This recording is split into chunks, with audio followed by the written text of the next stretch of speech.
तेनालीरामा की कहानियाँ। तेनालीराम का न्याय। सालों पहले कृष्णदेव राय दक्षिण भारत के जानेमाने विजयनगर राज्य में राज किया करते थे। उनके साम्राज्य में हर कोई खुश था। अक्सर सम्राट कृष्णदेव अपनी प्रजा के हित में फैसले लेने के लिए बुद्धिमान तेनालीराम की राय लिया करते थे। तेनालीराम का दिमाग इतना तेज था कि वो हर मुसीबत का पल भर में समाधान निकाल लेते थे। एक दिन राजा कृष्णदेव के दरबार में एक व्यक्ति रोते हुए आया। उसने कहा, महाराज, मैं नामदेव पास की ही हवेली में काम करता हूँ। मेरे मालिक ने मेरे साथ धोखा किया है। मुझे न्याय चाहिए। राजा कृष्णदेव ने उससे पूछा कि आखिर ऐसा क्या हुआ है तुम्हारे साथ। नामदेव ने राजा को बताया कि करीब 5 दिन पहले मैं अपने मालिक के साथ हवेली से पंचमुखी शिवजी के मंदिर गया था। तभी काफी तेज आंधी आने लगी। हम दोनों मंदिर के पीछे के हिस्से में कुछ देर के लिए रुक गए। तभी मेरी नज़र एक मखमली लाल रंग के कपड़े पर पड़ी। मैंने अपने मालिक से इजाजत लेकर उसे उठाया। देखा तो वो एक छोटी पोटली थी जिसके अंदर 2 हीरे थे। महाराज, वो हीरे मंदिर के पीछे वाले हिस्से में गिरे हुए थे, इसलिए कायदे से वो राज्य की संपत्ति थे। लेकिन मेरे मालिक की नीयत हीरे देखकर खराब हो गई थी। उन्होंने मुझे कहा कि अगर तुम किसी को नहीं बताओगे तो आपस में हम दोनों एक एक हीरा बांट लेते हैं। मेरे मन में भी लालच आ गया था, इसलिए मैंने इस बात के लिए हाँ कर दी। हवेली पहुंचते ही मैंने जब मालिक से अपना हीरा मांगा तो उन्होंने उसे देने से मना कर दिया। मैंने सोच रखा था कि हीरा मिलते ही उसे बेचकर मैं नौकरी छोड़कर खुद का कुछ काम शुरू करूंगा, क्योंकि मालिक का रवैया मेरी तरफ अच्छा नहीं था। आगे नामदेव ने महाराज से दुखी आवाज में कहा कि मैंने 2 दिनों तक मालिक को मनाने की कोशिश की, लेकिन उन्होंने मुझे हीरा देने से साफ मना कर दिया है।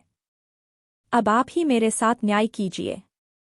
नामदेव की बातें सुनते ही सम्राट ने तुरंत अपने सैनिकों को भेजकर अपने दरबार बुलाया। उसके आते ही जब महाराज कृष्णदेव ने हीरे के बारे उससे पूछताछ शुरू की, जवाब में उनसे कहा कि ये मेरा नौकर झूठ बोल रहा है। हाँ, ये सच है कि उस दिन हमें मंदिर के पीछे के हिस्से में हीरा मिला था। मैंने वो हीरे इसे राजकोष तक पहुंचाने के लिए कहा था। फिर 2 दिन बाद जब मैंने इससे हीरे जमा करने की रसीद मांगी तो यह घबरा गया और सीधे मेरे घर से निकलकर आपके पास आ गया। तब से यह सारी झूठी कहानी आपको सुना रहा है।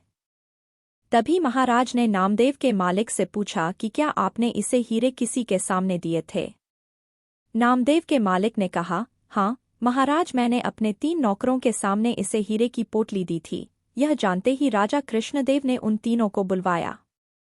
नौकरों ने दरबार में पहुंचते ही नामदेव के खिलाफ गवाही देते हुए कहा कि उनके मालिक ने नामदेव को हीरे उनके सामने ही दिए थे।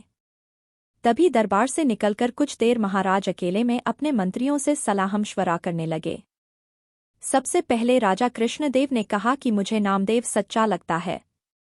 उनके अन्य मंत्रियों ने कहा कि महाराज, हम उन गवाहों को नजरअंदाज नहीं कर सकते हैं। फिर राजा कृष्णदेव ने तेनालीराम की तरफ देखते हुए इशारों में पूछा कि उनका क्या कहना है। मुस्कुराते हुए तेनालीराम ने कहा कि मैं अभी सच और झूठ का पता लगा लूंगा। बस आप लोगों को कुछ देर पर्दे के पीछे बैठना होगा। राजा ने तेनालीराम की बात सुनते ही ठीक वैसा ही किया। दूसरे मंत्री भी राजा को देखते हुए पर्दे के पीछे बैठ गए। अब तेनालीराम ने पहले गवाह को बुलवाया और हीरे के बारे में पूछा। उसने वही पुराना जवाब दिया। फिर तेनालीराम ने कहा कि ये बताओ, वो हीरे कैसे दिखते थे? क्या तुम उनका आकार इस कागज में बनाकर दिखा सकते हो? उस गवाह ने कहा कि वो एक पोटली में थे, इसलिए पता नहीं कि वो कैसे दिखते थे। तेनालीराम ने पहले गवाह को वही रुकने के लिए कहकर दूसरे गवाह को बुलवाया और वही सवाल पूछा। दूसरे गवाह ने कहा, मैंने वो दोनों हीरे देखे थे। फिर उसने कुछ अजीब से चित्र बना दिए। फिर तीसरा गवाह तेनाली के सामने आया और उसने जवाब में कहा कि हीरे एक कागज में लिपटे हुए थे, इसलिए उसने उन्हें देखा नहीं। पर्दे के पीछे बैठे राजा ने तीनों गवाहों की बातें सुनी थी। सबकी अलग अलग बातों से यह स्पष्ट हो गया था कि नामदेव सच बोल रहा था और उसका मालिक झूठ।